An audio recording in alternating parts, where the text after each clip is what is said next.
Well, welcome everybody. Welcome to Be a Bestseller 4.0. Write your novel with confidence, an interview series helping you become the writer you want to be. And today's guest is Julie Arts. Julie spent her young life sneaking into wardrobes searching for Narnia. And when people started to think that was a bit creepy, she went in search of other ways to go on mystical adventures. Now she finds those long sought doors to magical story worlds in her work as an author, editor, and book coach. She's an active member of the writing community. She has volunteered for Squibbie, Teen Pit, and Pitch Wars, and is a member of EFA, the Authors Guild, and AWP. A social and environmental justice-minded story geek, Julie lives in an enchanted forest outside Richmond, Washington, which sounds lovely, with her husband, two strong-willed teenagers, and a trio of naughty furry familiars. And today we're going to be talking about writing social or environmental justice-minded stories. Wow, welcome, Julie. So great to have you here. So happy to be here. Thanks for having me, Emma. Oh, it's wonderful to have you here because I think this topic is really of the moment, and certainly talking to the students that I've got and prospective students as well, I know particularly environmental issues are very high on their priorities and they want to incorporate that into their work somehow. So I think it's a really topical and relevant subject that we're covering today. So I'm really thankful you brought it. Yeah. But I wonder, for those who don't already know you, could you just share a little bit with us about your own journey to writing and then to coaching? Yeah, absolutely. I mean, I was like many Gen X students coming up in a world where my parents were really encouraging me to go into business. They had struggled with not having enough money and resources in their own childhoods and young adult lives and didn't want me to experience that. So when I was thinking like, oh, I want to be a writer, oh, I've got this notebook full of poems and story ideas, I think they were kind of doing that.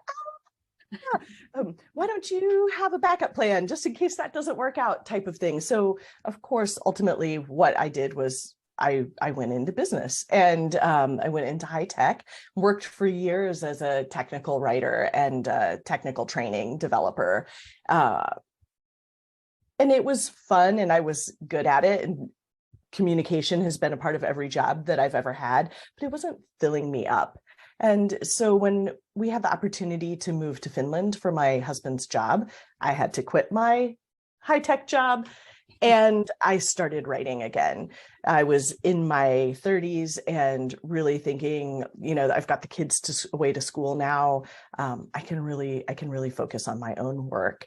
And as soon as I got connected into the community, I started trading work with other people, and people started saying things like, "Wow, you give really good feedback," and "Oh, will you help me again?" Or "I know somebody else who could really benefit from your critique." And I started thinking, I wonder if there's a job here. So I started doing freelance editing about 10 years ago. And in 2016, I got connected up with Author Accelerator and became a book coach. And I feel so lucky to do this work and to not only be able to have an income while I work on stories of my own, but to be able to help other people bring their stories to the world, especially ones that are about my passion areas, which are social and environmental justice. Mm-hmm. Oh, it's been great. What I love about what you've sort of said about your own journey here is that shift, that move to Finland was kind of a catalyst for you. And I do think it's quite amazing how some people really do take either a move into motherhood and stopping working, full-time parenting, moving country or moving city, or being made redundant. Some of these kind of big life changes that you might think would be a negative thing, but actually they offer this kind of catalyst into a new way of living and a new way of being. And it's lovely to hear that you took full advantage of that and thought, yes, this is my time, I'm going to go for it.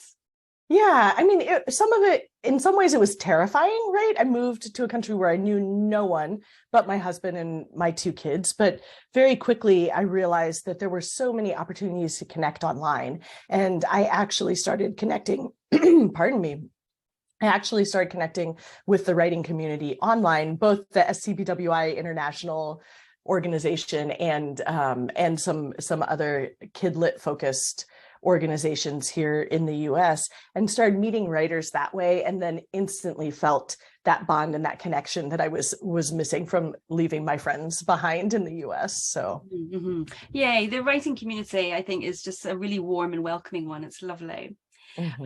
But we are here to talk about social and environmental issues and with writing in mind. So if I'm thinking about, right, I want to include something about the environment in my writing because it's important to me, well, surely that is going to be in the form of a memoir or a non-fiction book somehow, because I'm going to be sharing something that I know or have experienced. So is it only restricted to non-fiction or memoir work, or can we write about it in other ways? Well, I particularly love the opportunities that the speculative genres, science fiction, fantasy, the dark gothic, all of that kind of stuff give you to explore these topics. So no, I don't think that it's really limited to nonfiction. And honestly, it's not limited to speculative either. You can absolutely have contemporary stories. It's just that I tend to be drawn to the ones that have a magical element that really fleshes out the world.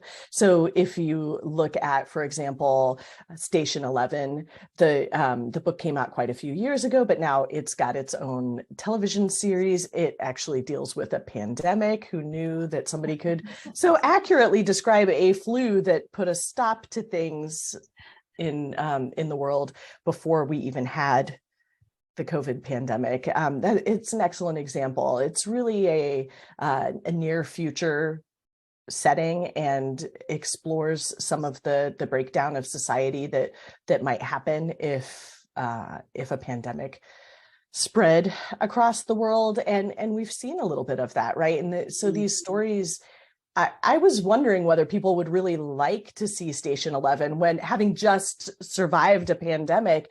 But the truth is that stories help us make sense of the world and grapple with these really tough things. And so people did love that story. They liked to see other people surviving, of course, on a larger scale, what we had just been through with COVID, and seeing those interpersonal relationships and the different ways that people react to these situations that were being put in. And I think children especially are looking for those touchstones. I mean, just to share a personal story that I don't think my son would mind me sharing. This summer, we were meant to leave to go to a concert. And, he's 18 years old now. He was 17 at the time.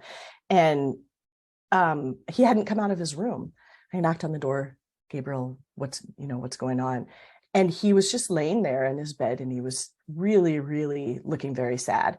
And I thought, oh, he's had a fight with his girlfriend. He's had a falling out with his best friend. What's going on? So I sit down and I say, Gabriel, what's wrong? And he was like, we're destroying the earth and we're not doing anything about it. So these are the things that our kids are thinking about. When I was 17 years old, I was thinking about the friend or the boyfriend or whatever. I was not necessarily as deeply engaged. And part of that is, I think, social media and the news cycles being much, much, much more available to children today and adults today than they were when we were younger.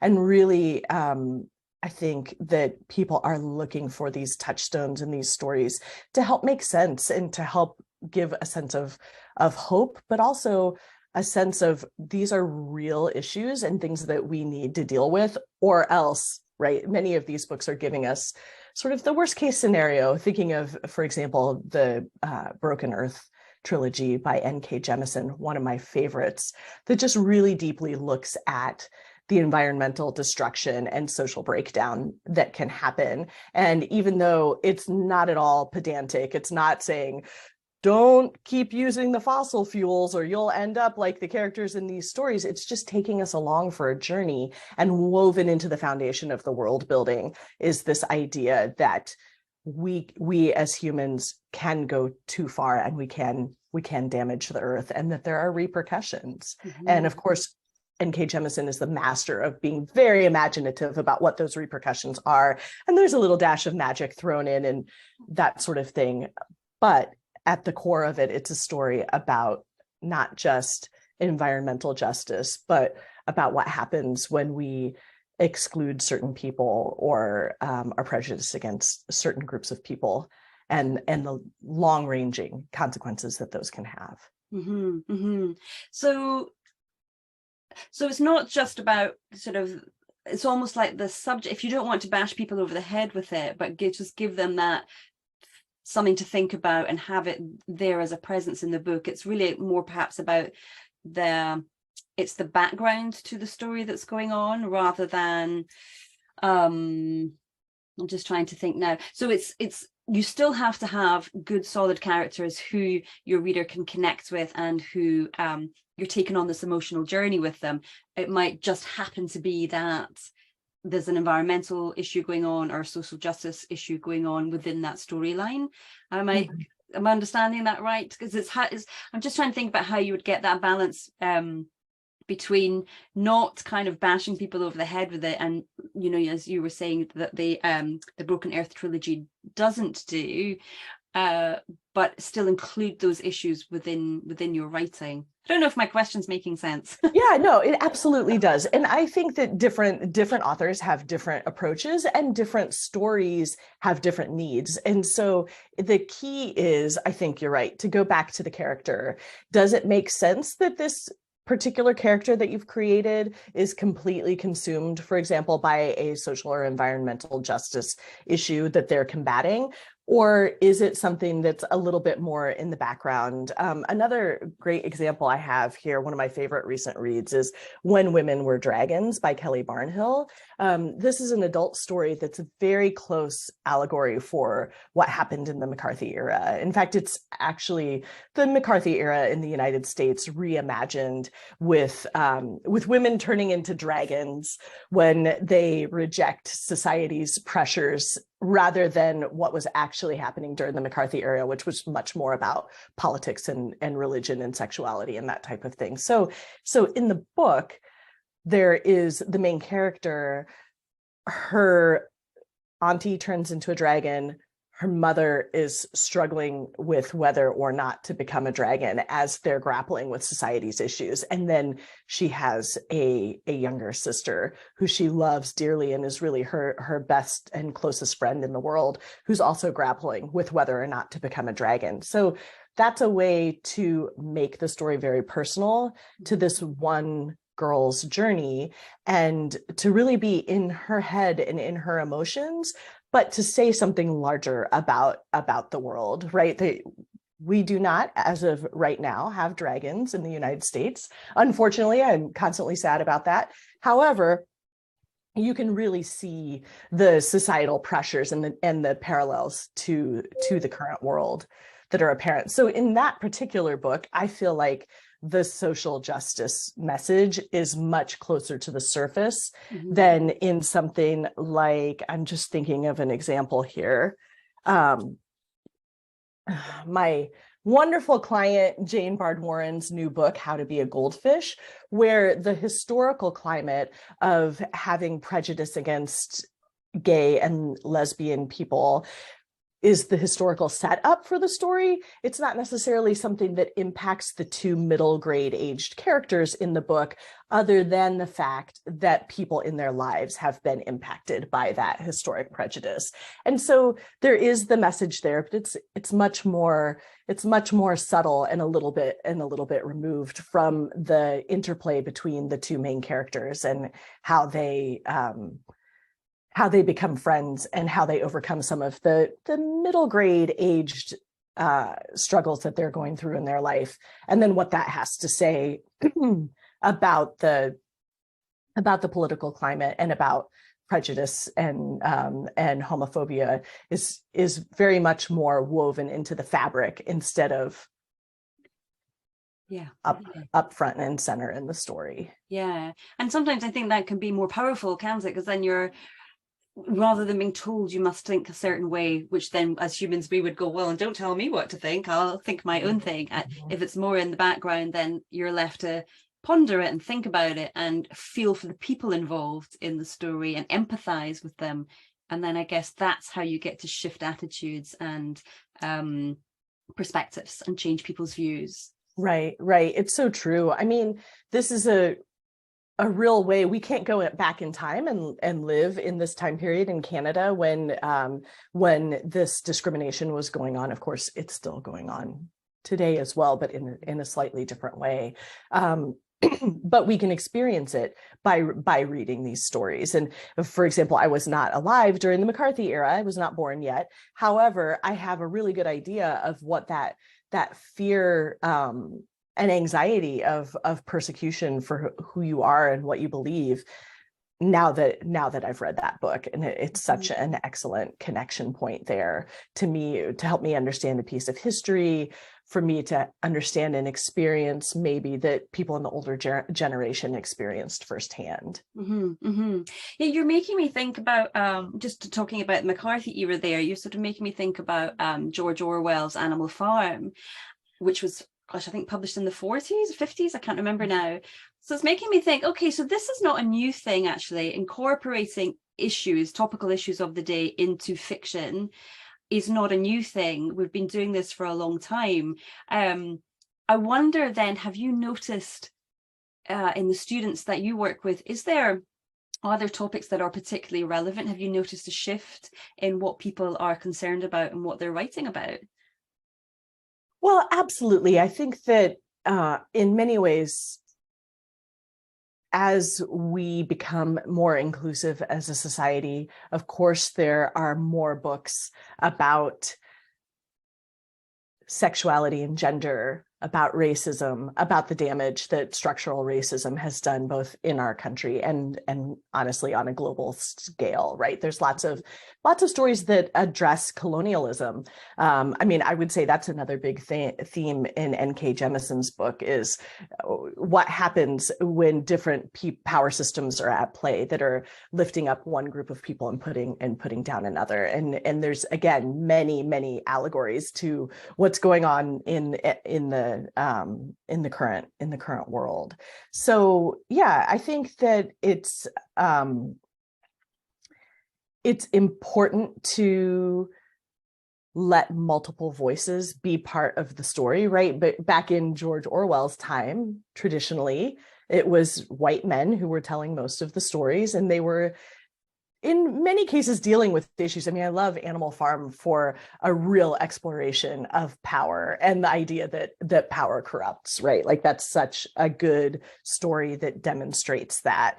And with animals instead of humans in a very interesting way, right? However, in today's day and age, we're getting stories not just from white men, but from more women, from people of color, not just straight people telling their stories, but many wonderful LGBTQ plus stories coming out. And that gives us the opportunity to understand people who are not living the same life that we are and have not had the same experiences, and to understand how the powers that are at play in our world impact people differently.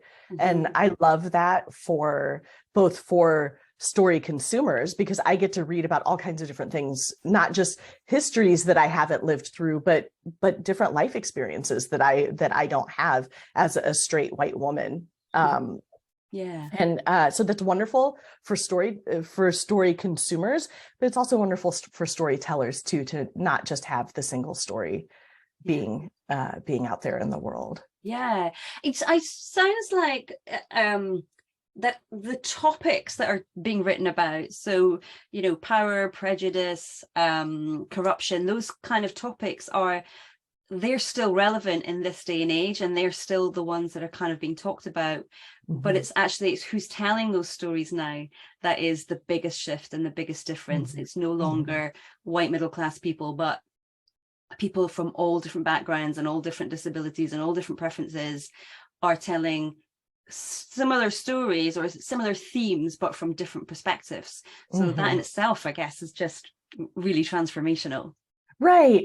And I think it's notable to look at the way recently we've gone from really only looking at, just speaking about the United States, since of course that's where I live and where most of my experience is, that we've gone from only talking about racism as something that happened in the past when there was chattel slavery, or in the 1960s when the civil rights movement was going on, to really deeply engaging in what's happening in our current moment. And one of my favorite recent books that does this very well is Bethany Morrow's Song Below Water. It's set in Portland, and it really explores some of the current racial tensions that have been going on in the United States. And it includes the effect of influencers on, social media influencers on our society, and how kids are engaging and participating in protests and engaging on these important issues. And it's really set in the current moment, not in the past, in a way to let kids know. And quite honestly, adult readers, I absolutely loved that book for me, not just as a book that I then handed to my teenagers and said, please read this and understand.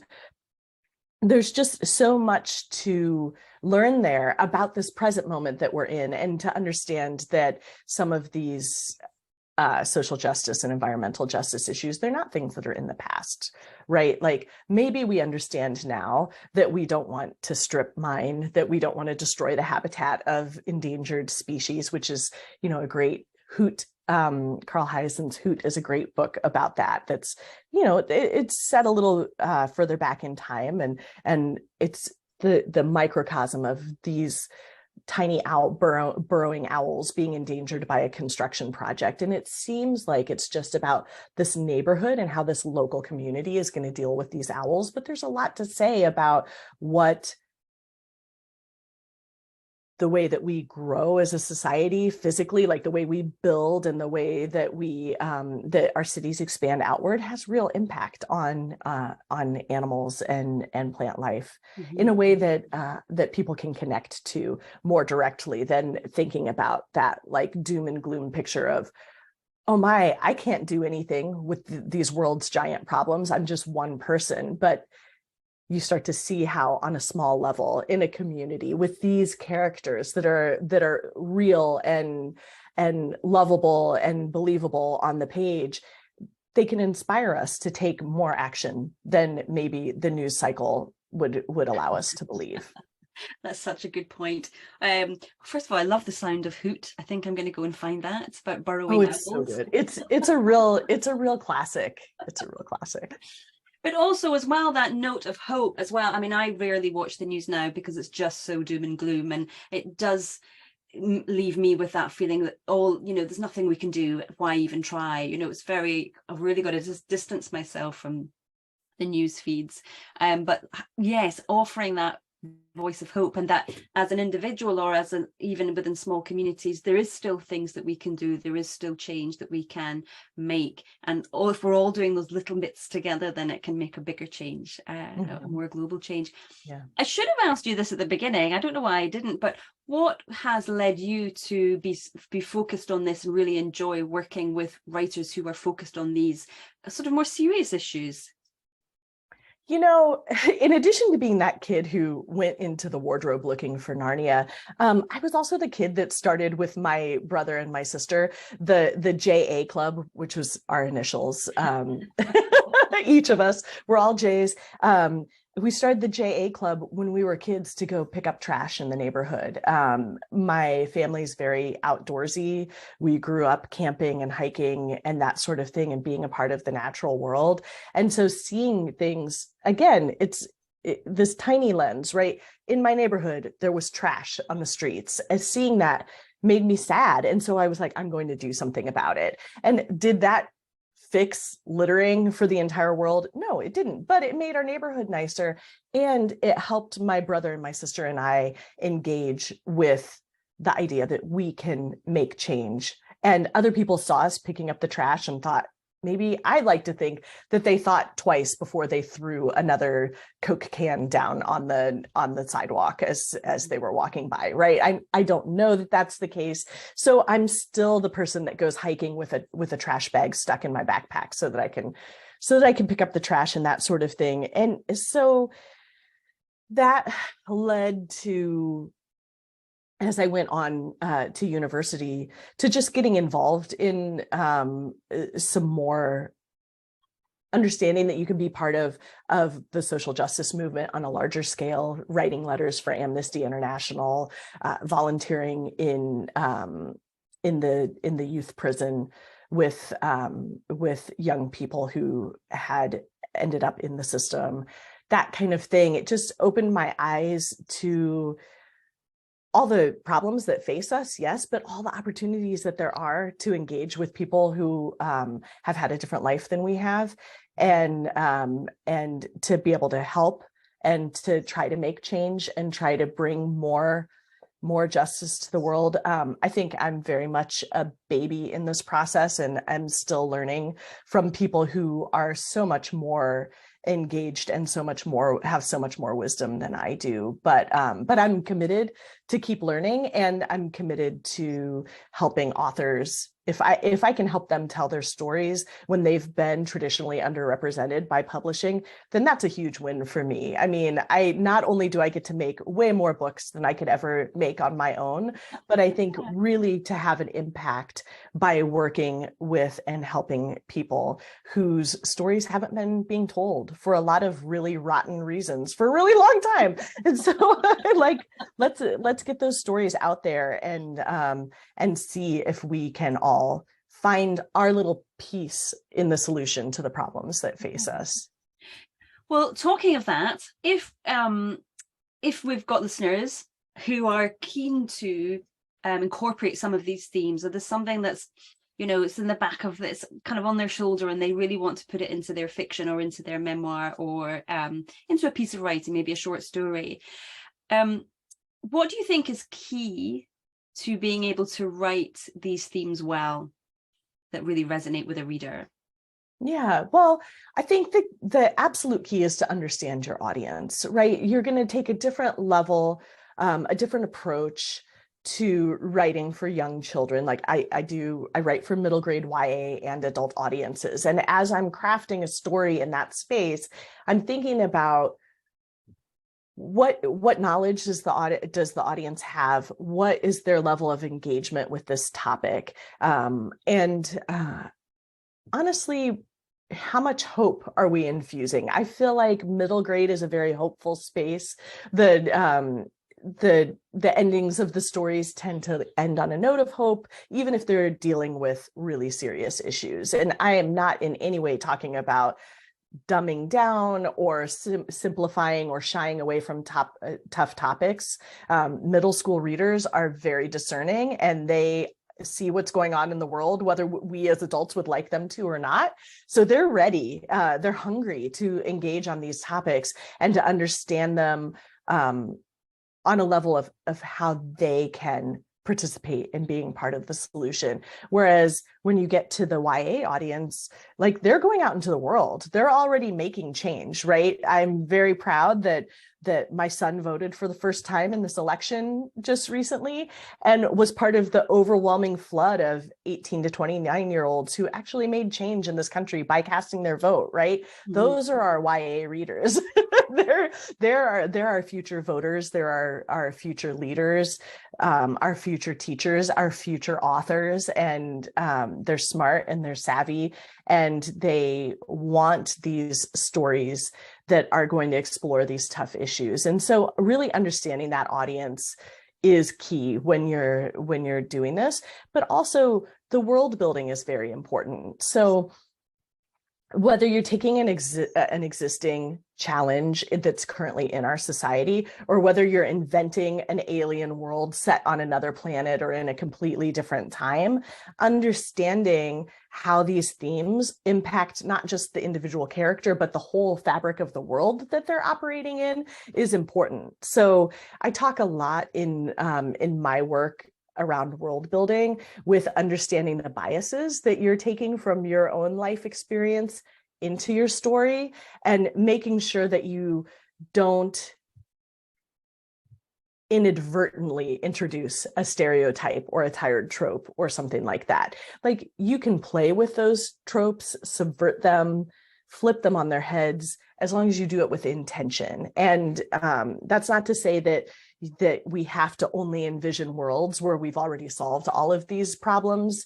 Of course, that's not the case, but really understanding that if you're creating a new world, you don't have to build in systemic racism and misogyny. And if you do that, that you're making a choice that's going to impact what happens in your story and the power structures that develop in that type of world. Okay, good point. Yes.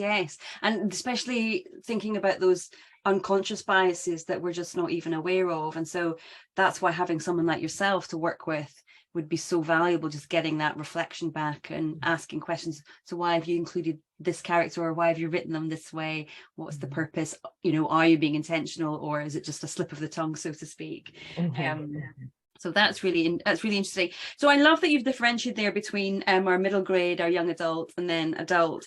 So you mentioned that middle grade, perhaps they do want to have that sort of hopeful ending, and thank goodness they do. Otherwise, I'd have a weeping daughter most nights. Right. And the same with YA. Do you feel that young adults, so thinking about your children who are in that demographic, are they still keen to have a more positive ending, not necessarily wrapping everything up in a bow, but more towards that end of the spectrum? Or are they now of an age where the ending can be a little bit more ambiguous, and they're left to kind of think a little bit more about it, like you might get in some adult, more literary types of stories? Yeah, I mean, I think that I see a progression toward gray area at the ending as you get for older and older readers, right? So YA introduces that idea of sometimes the solution that you end up with, it can be quite bittersweet. It's not going to be the tidy Disney ending that we might have hoped for when we were younger. There's a little bit more ambiguity there, a little bit more recognition that maybe this one situation has resolved in a positive way, but there's many more things down the road that are going to have to be addressed. And I think that that's part of the reason that the trilogy became so popular in YA, because you start off with the first book that's really focused on the one individual character and their small community. And then they telescope out. And quite often in the second book, they find out, wait, it's not just in this community, but it's a little bit in the broader world. And then by the third book, they're picking up their rebel sword and fighting against the injustice and hopefully winning in the end. But I definitely do see a trend in YA that then of course continues into the adult of there are consequences for these things that happen in our world, and we're going to, if we solve these, if we find a way to solve these problems, it's not going to be without a cost, and in many cases a personal cost. And those are the characters that we lose, that break our hearts right at the end of these books, but still we continue to fight the good fight, in part because we have these stories to encourage us to do so.